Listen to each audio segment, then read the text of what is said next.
ساتوی پسرو وینو دا د شهیدانو کور دا د باتورانو د کونړ ملي راډیو درنو اوریدونکو سلامونه او نیکې هیلې مې ومنئ. لنډو خبرونو ته ښه راغلاست. د کونړ ولایت د ترافیکو مدیریت له لوري د کونړ ننګرهار عمومي شاهراه پر سړک ډریورانو ته د راهنمایي په خاطر لوحې نصب شوې چې دا لړۍ به د کونړ مرکز څخه ټولو ولسوالیو ته دوام وکړي ترڅو د ترافیکي پیښو مخنیوي او کنټرول وشي. د کونړ پوهنې ریاست تر چتر لاندې د سرکاڼو ولسوالۍ د غونډو په تالار کې د فکري روزنې په موخه یو ورځنی سیمینار جوړ شوی و چې لسګونو ښوونکو، زده کوونکو، دیني عالمانو، قومي مشرانو او ځوانانو پکې ګډون کړی و. د کونړ اطلاعات او فرهنګ ریاست له ښوونیز مرکز څخه 30 تنه زده کوونکي له 6 میاشتنیو زده کړو څخه فارغ شو.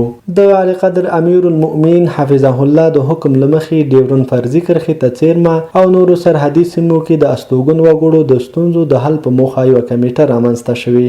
د ریاست الوزرا سیاسي مرستیال په دوحه کې د افغانستان لپاره د اروپا او ځینې نورو هیوادونو له سفیرانو او ډیپلوماټانو سره کتلي دي.